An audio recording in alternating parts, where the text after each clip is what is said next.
Viewers, आज हम मैदे की बीमारियों के बारे में डिस्कस करेंगे।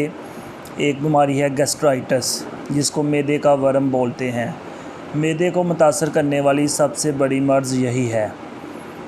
इसका सबब अक्सरियत मरीज़ों में इस बीमारी की वजह एक जरासीम है जिसको हेलिकोबैक्टर पाइलोरी बोलते हैं। ये ज़्यादा सोचने से भी हो जाता है और डिस्प्रिन ब्रोफीन खाने से भी हो जाता है। इसकी अलामतें हैं, पेट के ऊपरी हिस्से में शदीद दर्द होता है। दर्द ज़्यादा खाने के बाद होता है। दर्द की जगह की सही वजाहत मरीज़ नहीं कर सकता। मुआयना करने पर दर्ज झैल अलामत होती हैं। पेट के ऊपरी हिस्से में हाथ लगाने और दबाने से दर्द होता है।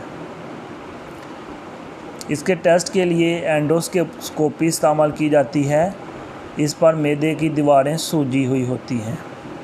इलाज, क्योंकि मरीज़ के मैदे में शदीद वर्म होता है, इसलिए इसका इलाज फ़ौरन शुरू होना ज़रूरी है। सबसे पहले जरासीम हेलिकोबैक्टर पाइलोरी को मारने के लिए मेडिसिन इस्तेमाल करवाई जाती है।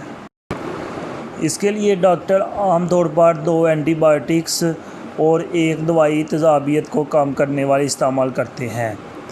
लेकिन अगर नॉर्मल प्रॉब्लम हो, मैदे में तेज़ाबियत ज़्यादा हो, सोजन हो, जलन हो, भूख ना लगे, तो उसके लिए ओमेप्राज़ोल कैप्सूल इस्तेमाल किया जाता है। ये पाकिस्तान में मुख्तलिफ़ ब्रांड नेम से आ रहा है। सबसे मशहूर ब्रांड इसका ओमेगा इस्तेमाल होता है। ये गोली 20 mg में आती है और 40 mg में। अगर प्रॉब्लम इतना ज़्यादा ना हो तो 20 mg का कैप्सूल खाना खाने से आधे घंटे पहले 1 दिन में 1 बार इस्तेमाल किया जाता है।